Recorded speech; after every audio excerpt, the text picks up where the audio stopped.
Happy Wednesday. You're here for Python, right? Okay, good. I got the right room. This is section two. So you have the misfortune of having me instead of Dr. Anwar. She's fantastic. I've done this one before. I like Python a lot. I usually teach Python the 150 and 200, but for our data science program, we teach that in Python for data scientists. This is the Python elective 298. It's only 3 credits. We meet for an hour and 15 twice a week, so 2.5 hours worth of lecture time. Somehow that counts as a 3 credit class. I don't really know how the math works, but that's okay. Um, that's probably what it is. And we'll be here in Castle 1018 twice a week. Right. This is me. Hi, I'm Eric Chinesky. I'm the only Eric Chinesky out there. It's pretty easy to Google me. Probably did that. I don't know. Do you still look up your profs and decide who to take or stuff like that? You should. It's good for you. I am a Leo lecturer, so I am not a professor. I'd like to be obnoxious about it because the administration doesn't allow me to use that title until I've taught here for 12 years and ask very nicely and turn in a bunch of paperwork. So if you call me a professor, I'll be like, I'm not a professor, just to be annoying to make a point. Eventually it gets tired and we drop it, but my official title is Leo lecturer. I'm not allowed to call myself professor. Uh, this is my email address. Please don't use the Canvas messaging because I just send Canvas to my spam. I get way too many alerts from Canvas. I don't want Canvas stuff. So if you email me from Canvas, it goes to my spam box and I don't look at it. If you email me directly from your email, then I'll actually see it. Okay. Email's great. This is my cell phone. You call or text me. I'm pretty good at texting. Calling's fine. Let me know if you want a phone call back. What time is a good time to call you? I am usually up at absurdly late hours of the night because I can get work done at home when my kids are in bed and it's quiet. So technically, I'll usually call people back around 11 p.m. or so. But if you have to get up in the morning and you don't want me to call you and wake you up, tell me. That's okay. I have to get up and get my daughter to school, so I'm usually up at 7, and then but most times I can probably make it work for you. Um, my office is over in the CIS building. I don't know if you've ever been there or not. It doesn't have any classrooms, so almost no one ever goes. But it's the dumpy looking building across from the really nice new looking building, the ELB. Apparently, we're on the list to get renovated. So thank you for paying your tuition dollars. We'll use that to renovate the building eventually. You won't be here for it by the time it's done, but um, eventually it'll be nicer. So the second floor, closer to the ELB side, there's a shared office suite. It's also like a conference room in there. So I'm going to hang out before our class, 10 to about 10:50 or so, and then I got to hike over here to Castle, which is good. I got to get my steps in. And then Thursday, I've got a Thursday class as well. I'll be there before my Thursday class. Probably I'm going to change that to like 1:55 because the class starts at 2 over in SSB. So you can hang out, come by, ask me questions, talk about anything you want. Feel free to suggest other times. Zoom is really good. Screen share is really easy. I can hop on and troubleshoot. We can get you pointed in the right direction pretty quickly most other times. So don't feel like you've got to wait for an office hour drop-in time. Just shoot me a message. We can always set something up other than that. For the course description, hopefully I copy pasted this right from the catalog. Nothing interesting there. The program learning goals, none of you care about this, but it is part of our accreditation process. There are program goals that we assess. Where do they even go in here? Somewhere. Your student outcomes here. Things that if you go through this program, these are things that you learn, and we have to measure these sorts of things and test you on them. You'll probably have a pretest, but I don't have it yet. So probably next week we'll do the pretest. It's okay. It's part of what we turn into the, oh my goodness, who accredits us? I'm forgetting at the moment here. It's the engineering accrediting body. I forget who it is. We turn in a bunch of paperwork. It's very exciting. And then specifically for this course, 3 things we're looking at. No matter who's teaching it, we should be able to do these 3 things. Write small programs in a modern programming language. Weird they don't mention Python given it's in the title, but we're going to use Python. We're going to learn Python packages and toolkits, do fun stuff with other Python packages and toolkits. It's not just how Python works, it's how we can learn to use Python and use all the cool libraries that Python has to offer, because there's tons of cool stuff in Python we'll get into, and develop some analytic data science applications. It might be a small stretch to call it a data science application, but we'll do some data analytics. We'll play with stuff here. We'll look at how we can crunch some data, have some fun with it. That's sort of one of the goals here. So stuff we're going to need for class, the Python for Everyone textbook by Dr. Chuck out of the School of Information in Ann Arbor. He's got a couple versions here. So there's just a plain free HTML book. This one's nice and easy, loads really fast, but it's not interactive. If you want the interactive version here with either from Trinket.io or the LibreTexts, you can actually run some of the Python examples in the browser. It's kind of cool, but it's kind of clunky and slow. So up to you. Pick whichever one you want here. You can go. But those are all perfectly free, thanks to Dr. Chuck, which is awesome. And then we are going to use a bunch of tools. We're going to use Python. Go figure. Big surprise. So go to python.org, downloads, and download the latest and greatest version, 3. Whatever is fine. We'll be good there.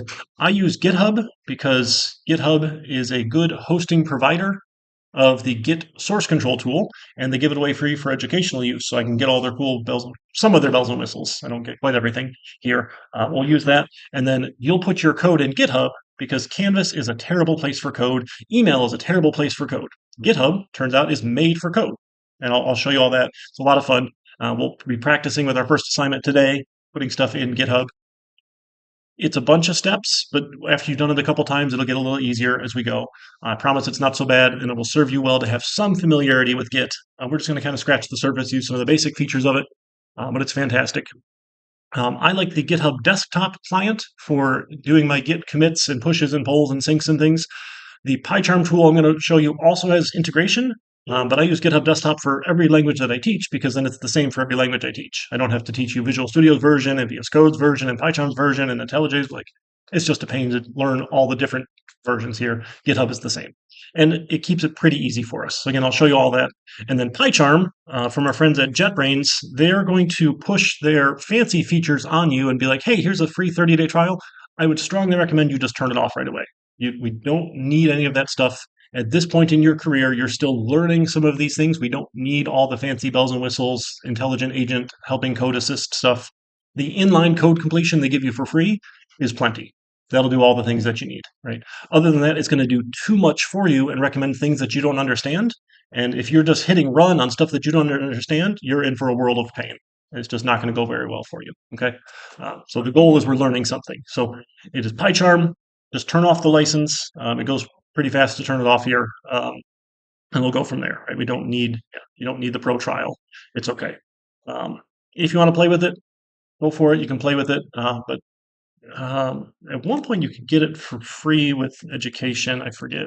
Yeah, they offer some student stuff here, but again, we shouldn't need any of these bells and whistles at this point in time, right? Probably when you're getting to your senior design project, it'll be a fun time to start playing with some of the bells and whistles here. I don't know what level all you are at here, but at this point, probably not. Right? So that's PyCharm, and those are the tools we're going to use. There'll be libraries we'll be using as well, but those will all install. PyCharm has some great tools for adding libraries. Things work out really well, pretty quick. Goes nice for us. In terms of your score for the class, this is what everyone seems to care about because obviously the letter grade is the most important thing in the world and measures everything about you, right? No, okay. Thank you for someone at least kind of chuckling a little bit here. But you get 10% of your score in the class from quizzes. So we'll have a couple quizzes throughout here. I try and do them every week. Sometimes I forget. So if I forget, feel free to holler at me, and I'll probably post it. They're open book, open notes, open internet, untimed. Honestly, I give them to make you read the textbook. That's the goal here, right? So that hopefully you'll have gone to the textbook and done some reading so that you can do well in the quizzes. Okay, so anything in the textbook is fair game on the quizzes. Anything I say is fair game on the quizzes. Okay, but the idea is you get points for doing your reading, right? That's sort of the goal here. We'll have one exam, just a midterm exam. It's only worth 10%, but I get funny looks if I don't have exams on my syllabus. So we'll have one. I'll give you last year's midterm to review.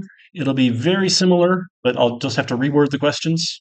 So essentially, topic for topic, it will match, right? So it should go pretty well. It's a little bit later in the semester, because I like giving it after we finished the main portion of the textbook. We still call it a midterm. It's like a 2/3 term. I don't know. It's fine. And then our individual projects make up 40% of your score. So we'll have several individual projects. The first one just has a couple day turnaround because it's our first practice. Other than that, you'll have 2 weeks for the projects. So we do one every 2 weeks. We'll have another project. We'll have another project. We'll have another project. I usually go through about 5 of them, 4 if you don't count the first one, until we get near the end. And then the final group project, yay, group work, yay. I promise you, it's really sad and lonely to be the only developer. It's much better to work with a team, and you're going to practice now. I don't assign teams. I let you pick your own teams of 3 people.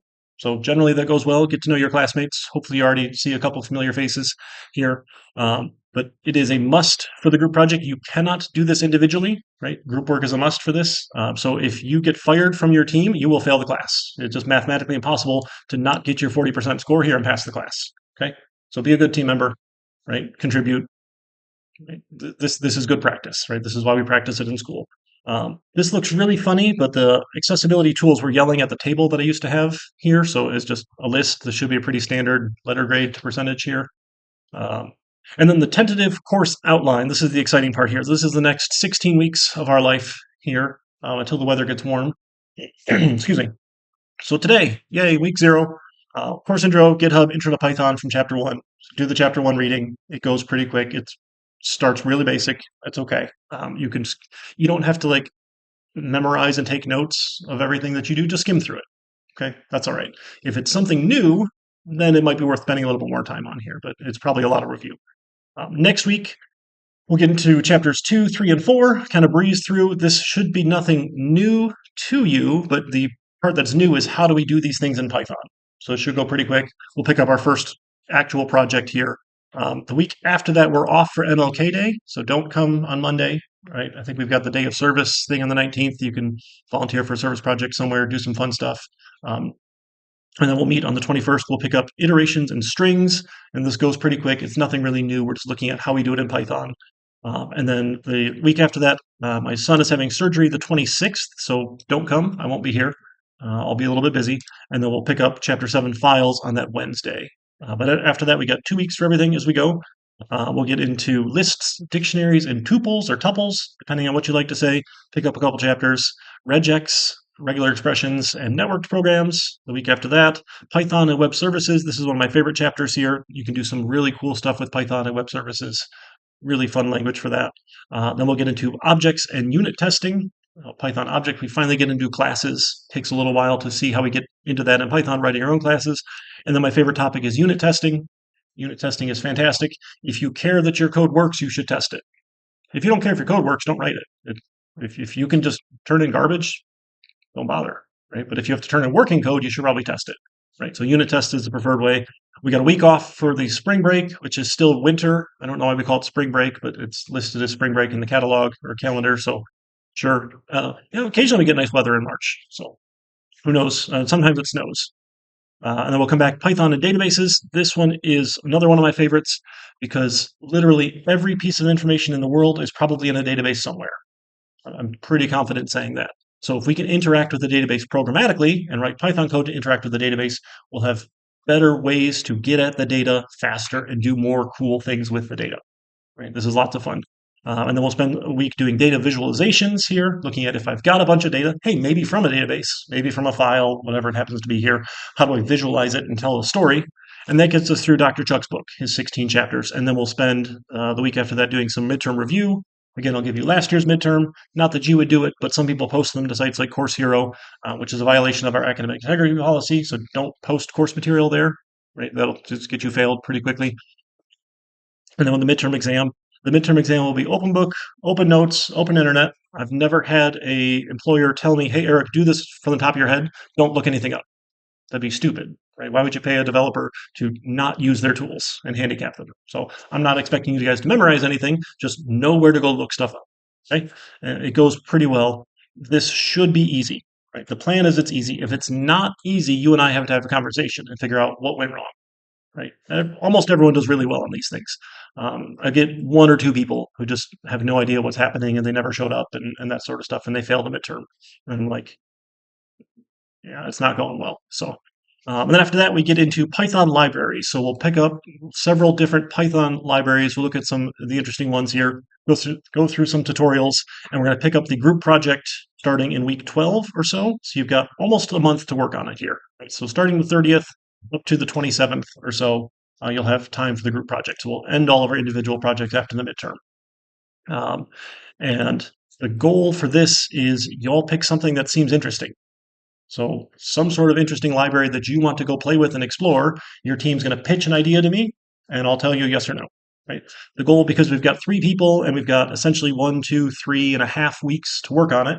Right? This is a 3-credit class, so you spend 3 hours in class and 6 hours outside of class. It's the 2-for-1 thing.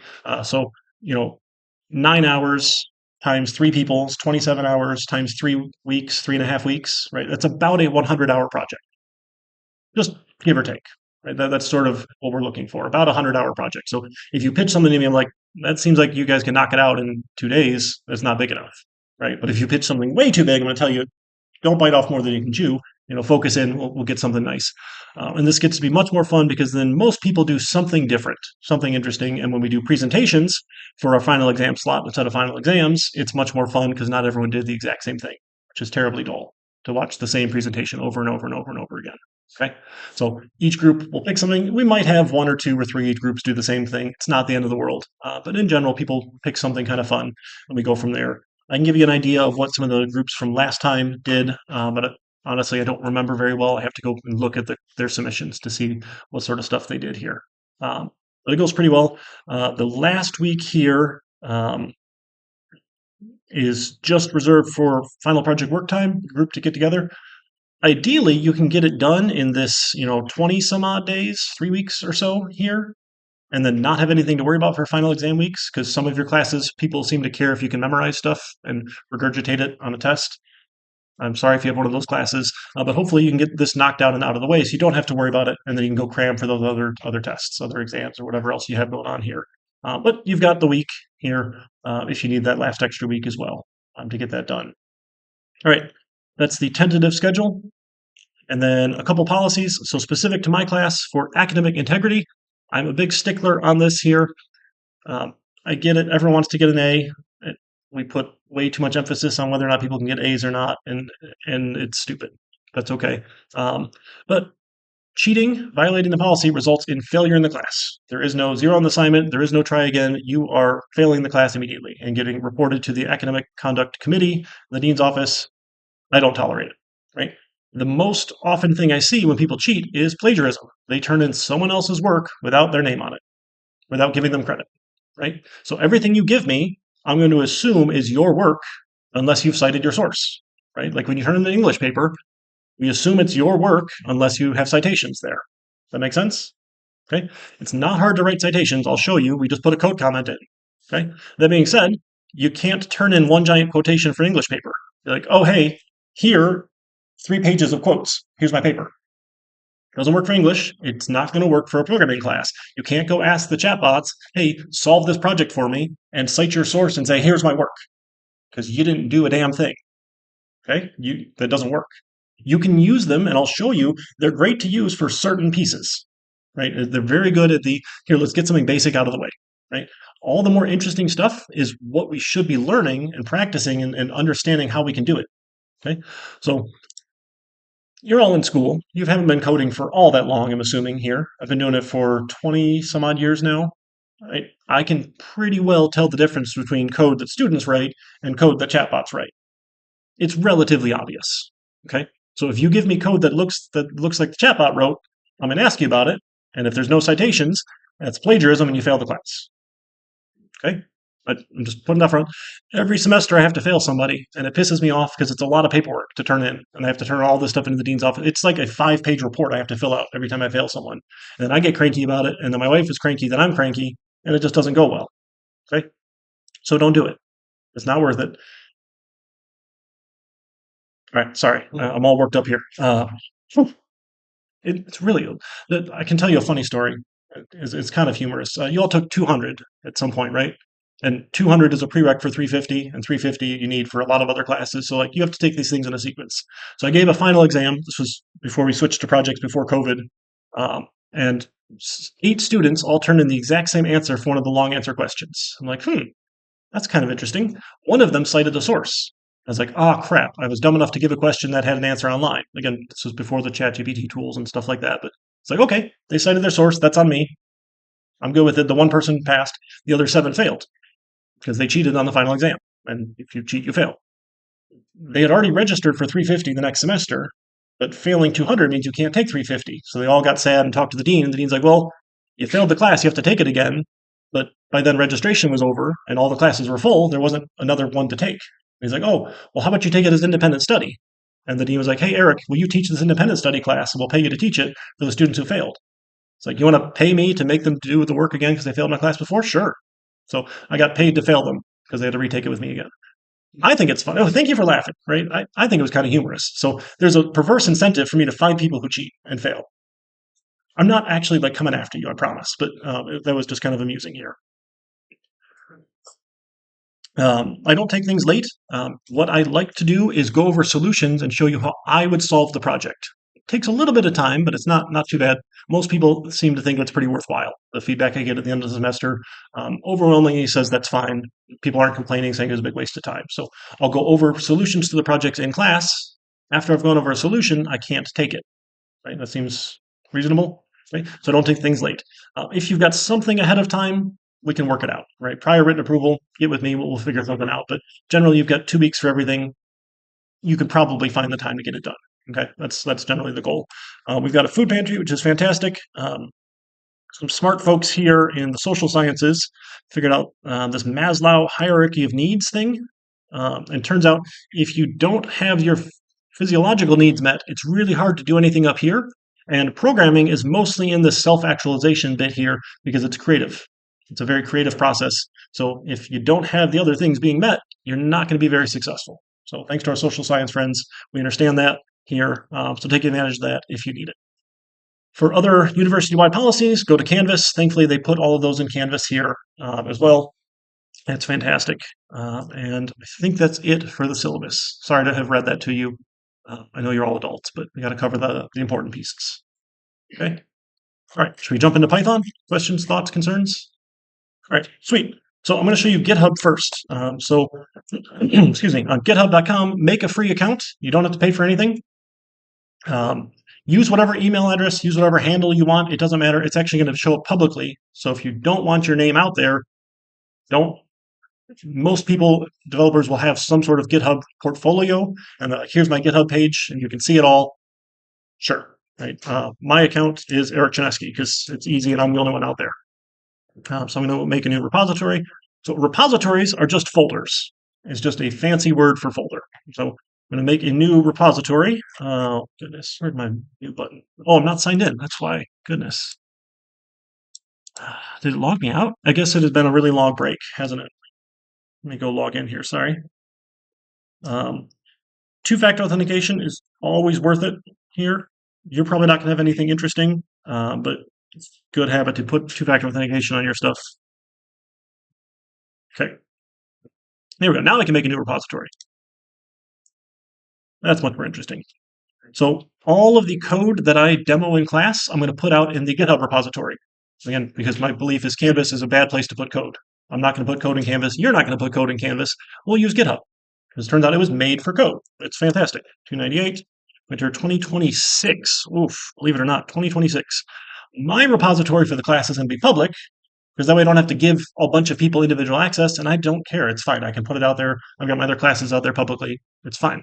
I don't need a template. A README file is fantastic. I'm going to show you. I'm going to ask for a couple things in README files. I'll show you how to do it. They work really well. Again, GitHub, being a hosting provider of this, gives you some cool bells and whistles. We can actually like paste screenshots right into the README. Works out really nice. I like that. Git ignore is very important. The idea with a source control tool is we want to put our source code there, not anything that you can generate. Okay, so I want my Python code. I don't want all of the libraries that I'm adding to show up here. Right? I don't want anything I can build. So if you're doing C++ and you actually get EXEs created when you compile, you don't need to put the stuff you compile into source control because you just hit the compile button. You just want to put the code out there, and it keeps things less cluttered. So the git ignore says, don't put this stuff in Git. Okay, that's it. Tells it to ignore. And there's a bunch of built-in templates here. I'm going to pick the Python one. If you're doing C++, pick the C++ one. Right, those sorts of things. It goes from well. And then I like to use the MIT license because it sounds really fancy, and I can tell people I have MIT license stuff. It's really the only reason. It's very exciting.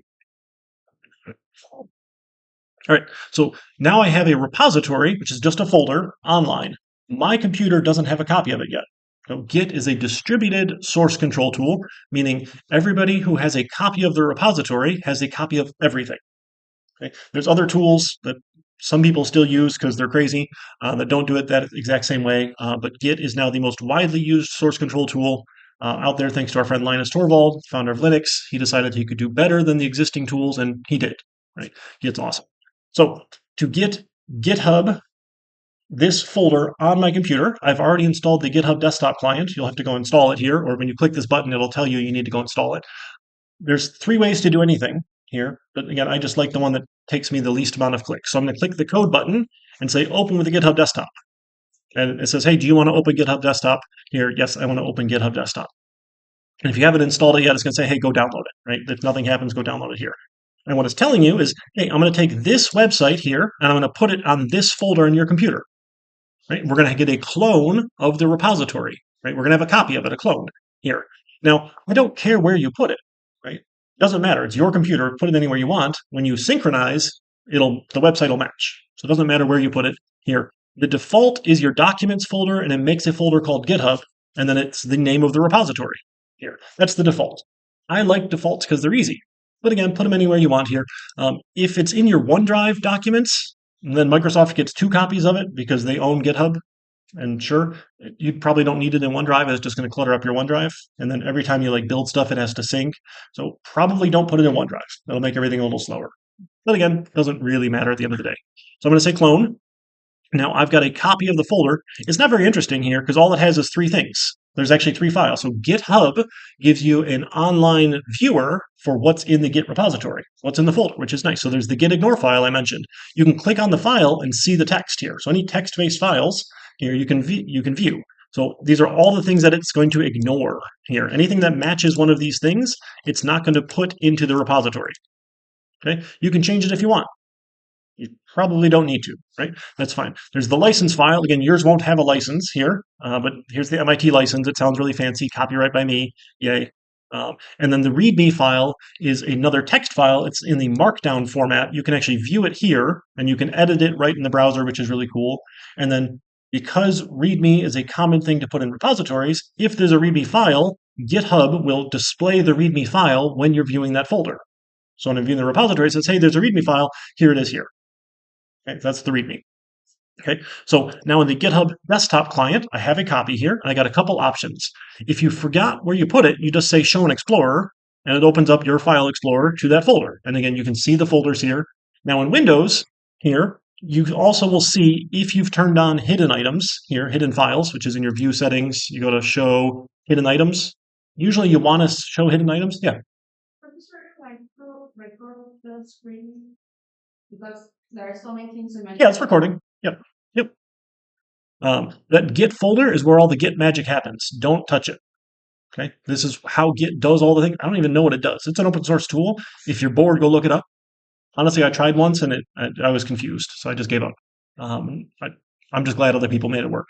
Right. So you can see that. Just leave it alone. But then you see the other files here. That's great. So anything we put in this folder, the Git tool will watch. Git is just a file watcher. All Git does is say, hey, there's something new in this folder here. Okay, so in PyCharm, I'm going to fire up PyCharm here. Maybe. Come on. My laptop's been getting slower here. I'm really sad. It's a lot of work to replace it. You got to reinstall a bunch of stuff. All right. Well, I haven't updated PyCharm in a little while. What makes you feel better? I have 4 years ago. I'm just now deleted. So in PyCharm, I'm going to make a new project. You got lots of options. I got other projects here. I just want a new project. Okay. Now, because Git is the most widely used source control tool out there, most IDEs know how to make Git repositories from scratch. If you make a Git repository and put it in another Git repository, you've got Git inception and Git gets confused. Don't do it. So don't ever check this box for create Git repository for our class. If you want to make your own repository, go for it. But for what you're doing for our class, please don't check the box. It'll just confuse things, okay? But I do like a welcome script. It's nice when it gives me a welcome script file. Right? And this gives me something I can work on right away here. Now, all I need to do is change the path. I don't want it here. Now, generally, it puts it in a PyCharms project folder because they made a new folder for you. This is remembering from last semester from my other class here, where it is. I don't even want to hit browse here because I'm lazy. I'm just going to go back to File Explorer, click in my space here, copy this, and come over and paste it in. Right? Again, if you want, you can browse. I like my shortcuts, copy, paste, those sorts of things. I'm lazy. Like any good developer, I'm efficiently lazy. Right? I don't want to do more work than I need to. That's a pretty common trait of developers. Okay, so put it in this folder. If you put it in the repository folder, you're in good shape. Okay. Now, the only downside here, this version for some reason is stupid and doesn't give you a project name here. Depending on what version of PyCharm you have, it'll ask you for a project name. If you don't see a place for project name, you have to give it another folder here. So we'll call this one week 0. So this will be the week 0 project inside of this repository folder. I can put folders inside of folders. Right? This is pretty common. You can put a folder inside. This is just going to help me keep things organized here. Other interesting things here. This project VENV is a virtual environment. What it's essentially doing is giving you a copy of Python. It seems a little overkill. It's a really good habit for developers because when you go and add libraries, it's going to add it to the copy here, not your base Python install on your computer. Because there's a chance, depending on what library you install, you screw something up. Right? It's probably relatively low, but as you do more and more libraries and more frameworks and more packages, the chance of clobbering something important increases. Right? So we use virtual environments for our development environment to make sure that I don't mess up my actual Python install that I might be using for important things.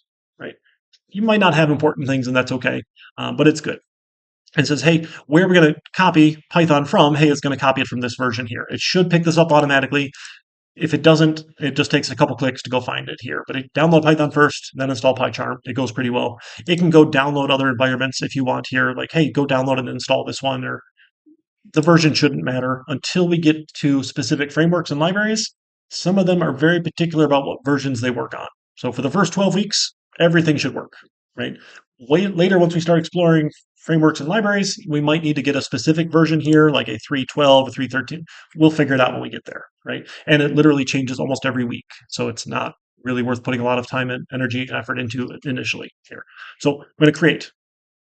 So PyCharm will go and make a couple things for me. Because I asked for a welcome script, it's going to make a Python file for me. So I see here's my week 0 folder. Yeah, yay tips here. The Microsoft Defender, I always like to exclude it. You probably don't need to scan the stuff here. Again, it's my own code here. It's just going to slow things down. It's a common thing. So if you see the pop-up, feel free to tell it to exclude. Should be okay.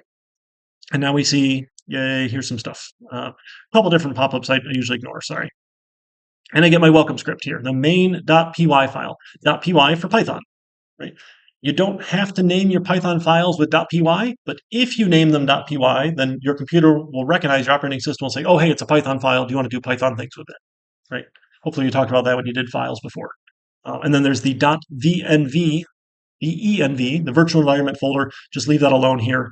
And if I did it right and got it in the right folder, when I come back to the GitHub desktop client, it says, hey, I see new stuff, right? If you don't see new stuff here, you didn't put it in the right folder.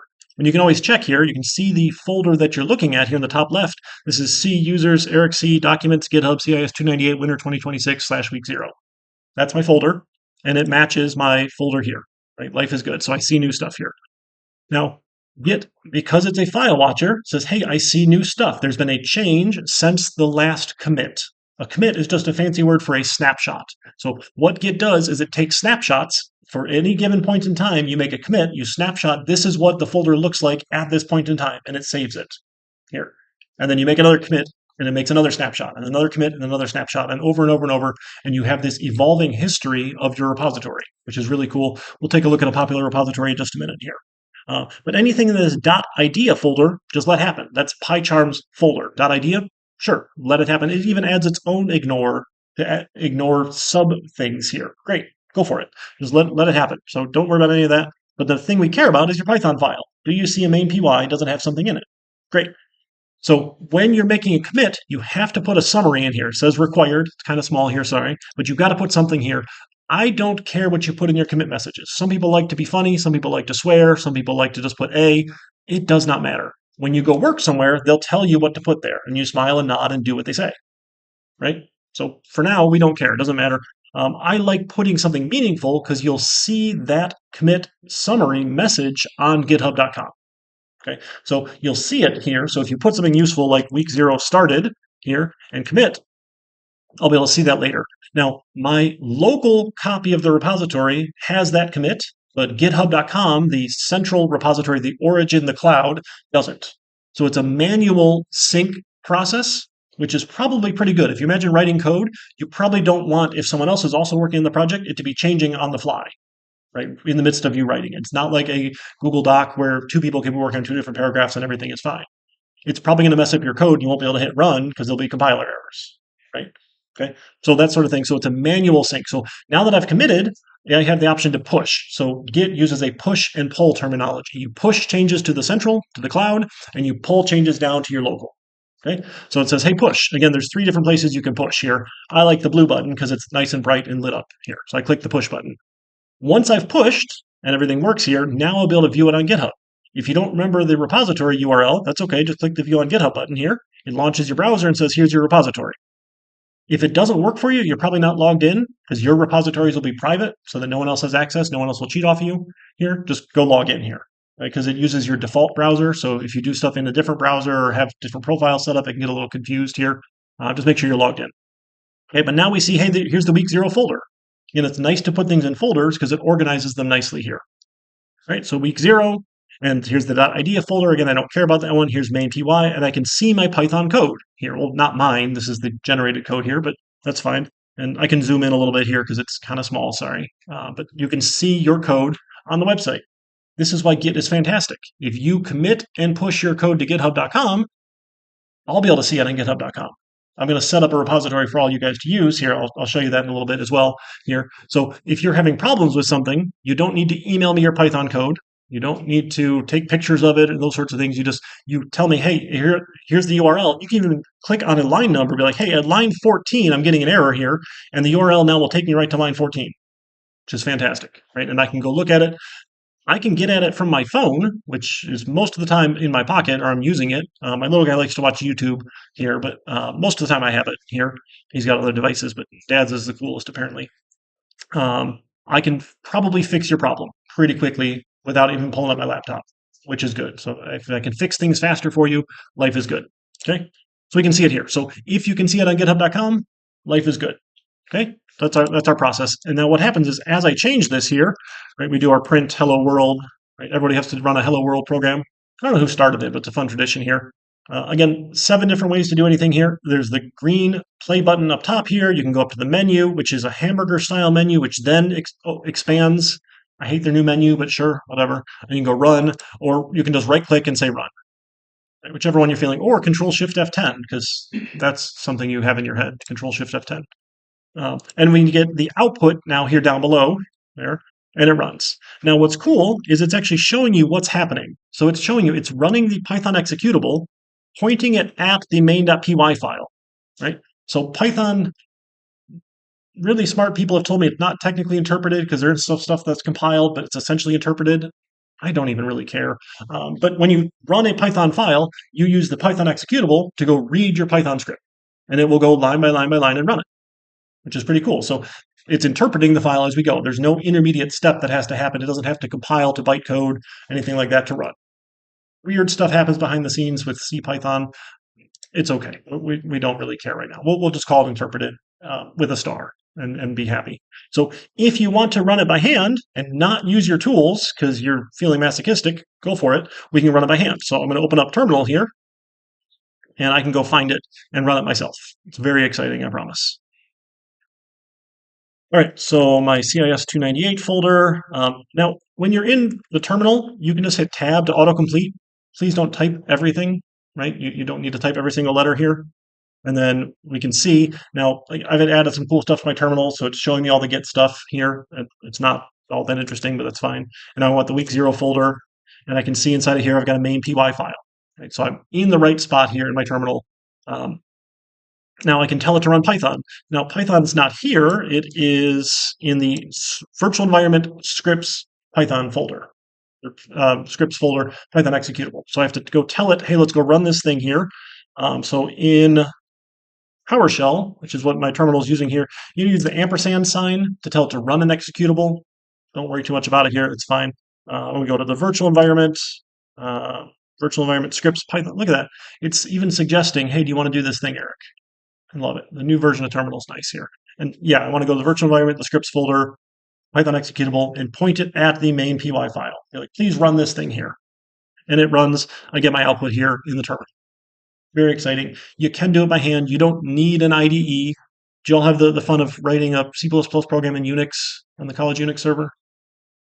Yeah, it was thrilling, right? And you got to use Vim, and then everyone got the joke about how hard it is to exit VI or Vim. You guys not do that anymore? Really? Wow.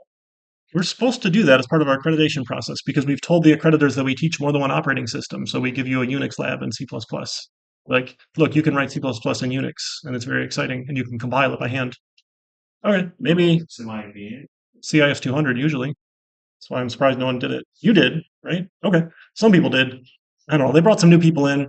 I don't know everybody here anymore, which is sad, but that's okay.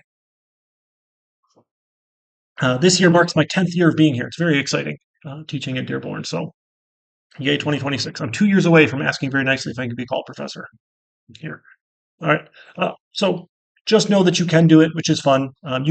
The college Unix server has Python installed. You can run your scripts on the college Unix server as well if you want to like farm off some of the processing because your laptop is slow. That's kind of a fun thing. It's not really the cloud, but it's our college Unix server. There's all sorts of fun stuff there we can do. Yay. All right.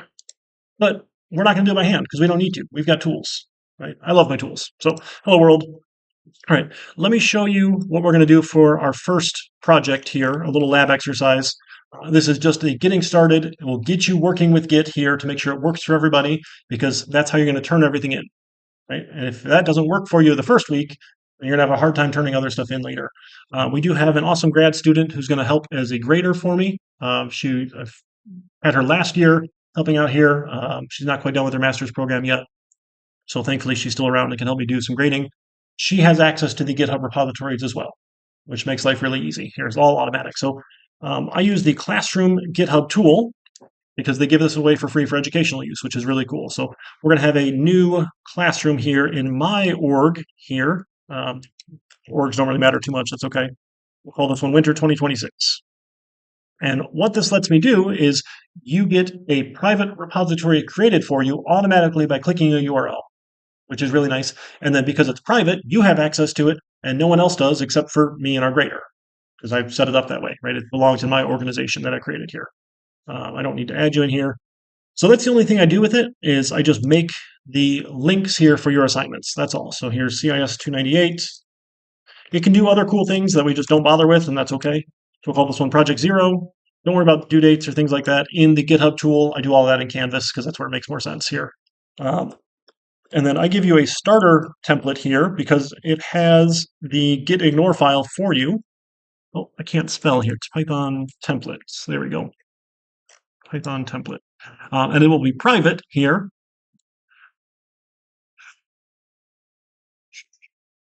Yeah, it does cool autograder stuff, but I don't bother with that. It's very particular about input and output, and that just makes things really obnoxious if you have to match letter for letter, space for space, input and output. It's not very fun. All right, so here's the URL. So in Canvas here, oh, I got too many things open already. Let's go to assignments. We'll make our first project.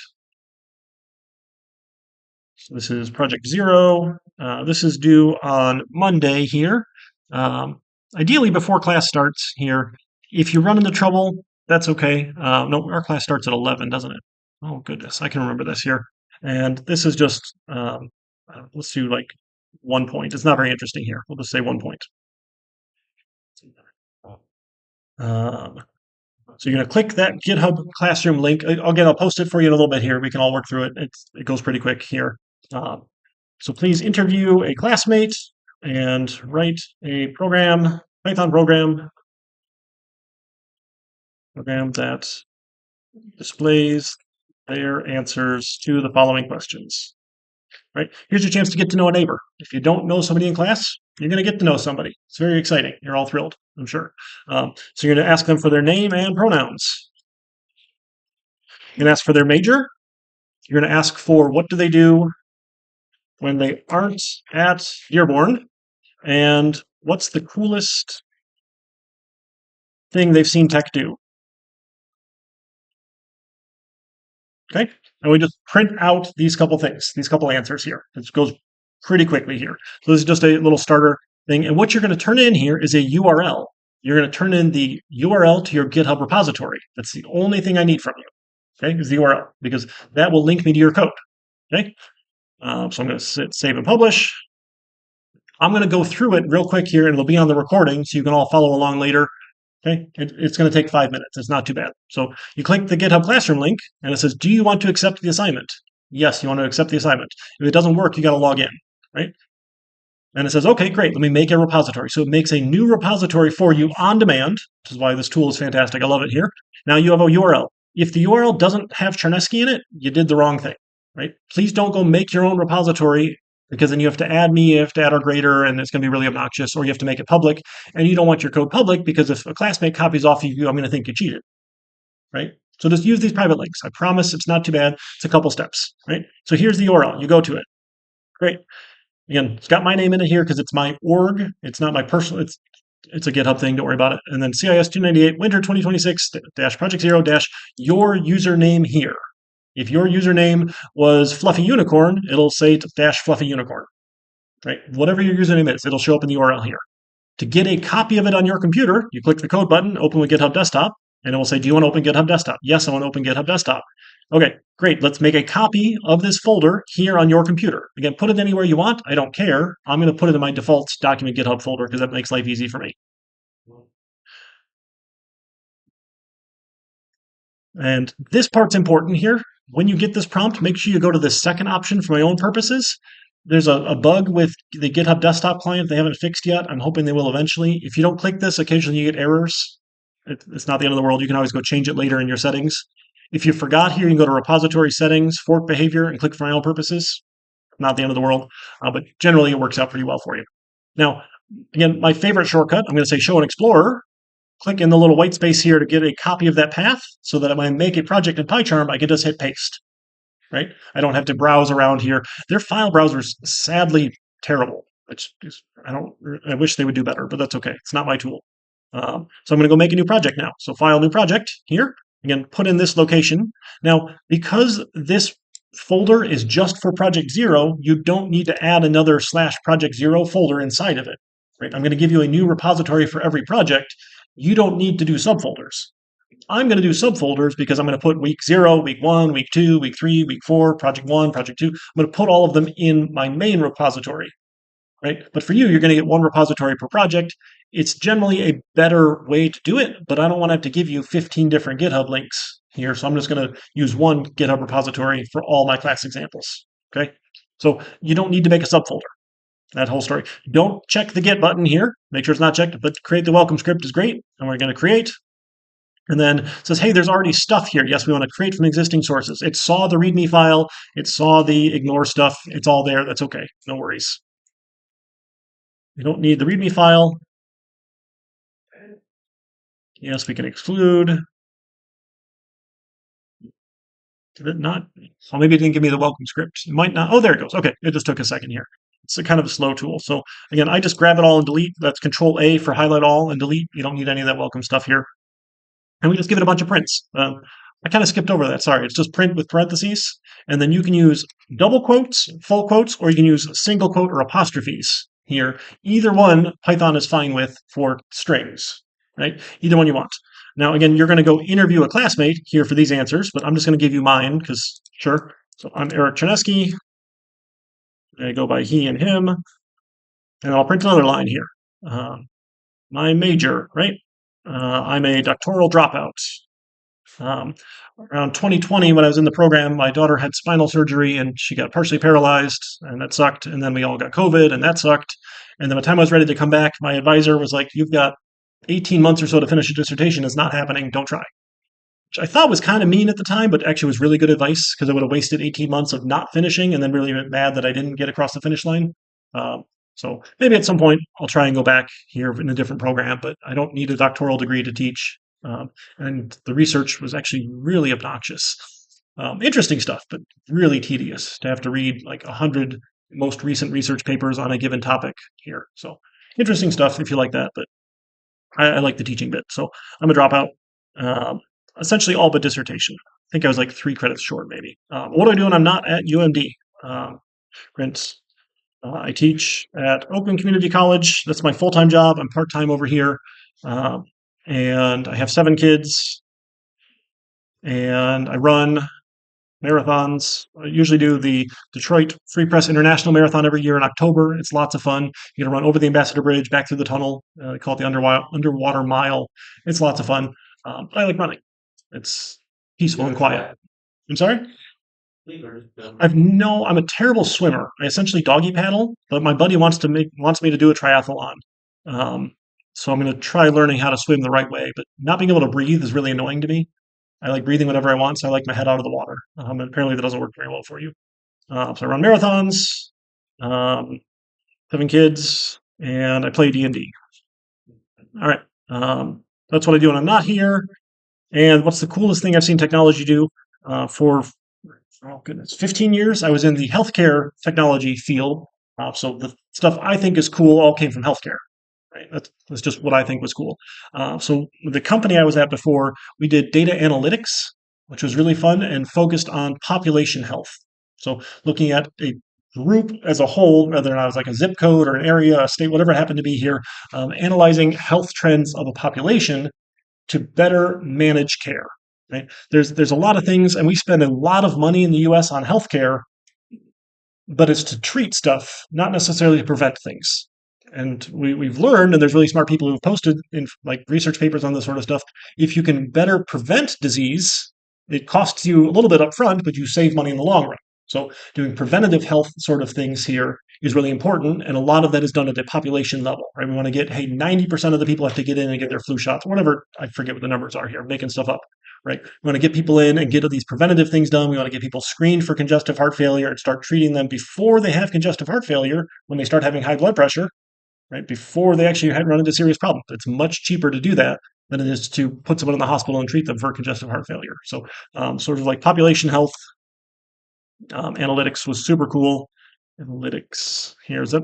That's probably pretty close.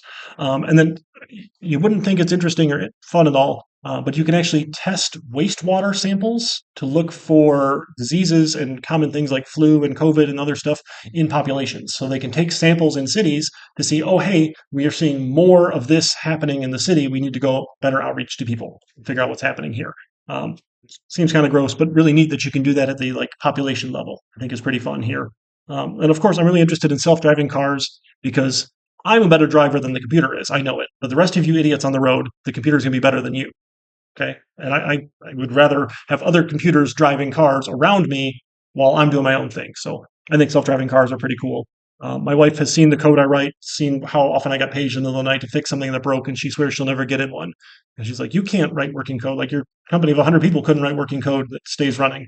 You're going to get in a car?" It's like, yeah, I mean, it's better than everyone else. So we'll see. That'll be interesting. So answer a couple questions, have a couple prints here. And if we did it all right, when I hit run, I get a couple outputs here. Very exciting, right? Make sure your code runs. I'm always confused when I get stuff from people that doesn't run. It happens. And I don't understand why you would give me something that doesn't run and like not even say anything or be like, hey, Eric, I need some help. It's not running. They just turn in non-working code, and it's really confusing. But make sure it runs, right? And then if you put it in the right folder, the GitHub desktop client will say, hey, I see a bunch of new stuff. Again, check your main file. If that has what you want here, life is good. So here's project 0 complete. I can say commit. Now, I've committed it, but it's not on github.com yet because I didn't push. I didn't synchronize. So now I'll go ahead and push here. You'll get it out to the website, and then click the View on GitHub button. Sorry, I'm type 1 diabetic. I'm officially a cyborg. This is my artificial pancreas in my pocket, and it beeps at me if my sugar's not in the right spot. Come on. The zipper's stuck, sorry. There it goes. Shouldn't. Why is my sugar high? The coffee. Weirdly, coffee makes my blood sugar high. So, and I do drink lots of coffee, as you can tell. So I try and not talk so fast, but it just sort of naturally happens here. So if I'm going too fast, just holler, because if you think it's too fast, I can guarantee one of your classmates also thinks it's too fast. You're going to do them a favor, do yourself a favor, just holler at me. I see the URL with project 0 in it. It's in the Chernesky org. I see my main file here. Life is good. Here's my code. Now, the last thing I'd like you to do, which is not very interesting for project 0, but for the other projects, what you're going to do is give me a screenshot of it running. Okay. Again, just make sure that it runs, and the other projects will have a rubric. You'll get points for different things here. I'll ask you to score yourself on the rubric. We're not there yet. We'll talk about that next week. But to do that, My favorite shortcut is the Windows snip tool. On Mac, there's another command for it. I think it's like a command 4 or something like that. I forget. But in Windows, it's Windows Shift S. You can grab a screenshot here or open up the snip tool and click the button. I just want the output. I don't need the code part here, right? So just grab your output here. And then because GitHub is awesome, you can click the little pencil icon here on the README file. And you just come down a line or two and hit paste, and it will drop an image into a particular place. I don't even know where it goes here. And we'll put it right in your README file as some little cool little markdown formatting. We say commit here. Okay, yeah, I'm going to update the README file. Great. I can say commit. And now the screenshot is viewable on the website, which is fantastic. So that's the last thing I'm going to ask you to do is add a screenshot to the README here. Just make sure it actually runs and you're getting the output you're looking for here. When we get to the rubric, I'll show, hey, give me a screenshot of it doing this part here, essentially, right? And that's the idea that you can document with a screenshot pretty quickly online that it does this portion, this part is complete, this part is complete, this part is complete here as you score yourself, okay? And it's all ready to go. So I'm going to grab this URL here, and that's what I'm going to turn into Canvas when it asks for a URL, right? The project URL. Life is good. So that's all we're doing for the project here. So get to know a neighbor, right? Ask them a couple questions, have the print commands do that here, and then we're off to the races for that project. That make sense? Okay, let me flip back to my other project here. I'm going to go to my recents for week 0 here. All right, so as this file changes here, right, print Happy Wednesday, in the GitHub desktop client, it doesn't show anything because I'm still looking at the Project 0 repository. So you have to change which repository you're looking at here. I got too many of them here, sorry. So now it says, hey, something changed, right? Red means removed, greens mean added. So Git will track at the line level what lines change. So the last time we had a commit, the last time we had a snapshot was the starter code, right? I got rid of all the starter code, and the new line 1 says print hello world, and the new line 3 says print happy Wednesday. Right? So I can make a commit, a snapshot of here's the latest version here. So again, give whatever you want here. Happy Wednesday. Great. Commit and push. And now it's not going to show any changes. If you want to see locally your commits here, you go to the history tab and you can see all of your commits. Right? The initial one was when it was created, week 0 started, happy Wednesday, and you can see what happened to what file at that point in time, right? From the history tab. You can also see on GitHub, I'll show you that in just a second. But the changes aren't going to show anything if you have a commit with no, and you haven't changed anything, right? So it's normal to see this page. As you start working here, and we go print again, I don't know, you like coffee here, and now we'll see, hey, line 3 technically changed because there was no new line character. That's this little like symbol here saying no new line to now there's a new line character there. Right? Those are technically characters on the line, you just don't see them. So that line changed, this line changed, this line changed. It's very exciting. We can see at the line level here, copy, copy, copy. Right? And we'll commit and push. And you'll be able to see all those on GitHub as well. So this little for commits button here will show you all of the commits to this repository. You can view the summary message. That's why the message is important, because you'll see that message here. Right? That's what's going to show up. So if you just put A, you're just going to see a bunch of A's. It's not very helpful here. That's okay. It's not the end of the world. The other cool thing we can do is I can go into my file here in main PY, and Git has this blame button here. So blame will show you which commit changed which line. Okay, so I can see, hey, this commit Happy Wednesday changed this line. This commit Coffee, Coffee, Coffee changed these lines here. This one hasn't changed in 24 minutes, right? It was just the blank line. Not very exciting here. So not very interesting for 3-line projects, but as things get bigger and bigger and bigger, you can see what changed recently. And if you're running into, hey, I'm getting an error with something that used to work here, you go look at it like, oh, that line changed because my buddy changed something in the project, or I changed something in the project and I forgot about it here. So we can go look at Microsoft's repository. Their VS Code repository has 143,000 some odd commits here to it since they released it as an open source tool, which is fantastic. You can go look at all the commits and you can see what their messages are. Again, they do some other cool things with GitHub. You can have issues in GitHub that are tracked, and if you mention it in the summary, it gives you a little link here. It's just some cool bells and whistles. They want you to do all sorts of stuff. You can make projects and all the other things that they sell. We're not going to bother with most of those here. But you can see any of those here, and you can see, okay, this was a memory leak related to the diff editor. And what did they do to fix it? Well, they had to go and do this stuff here. Apparently, this fixed the memory leak by making it disposable, right? So they can go and dispose and remove this thing when they're done. Look at that, fixing a memory leak. Pretty nice here. I like that. And not using a map, apparently.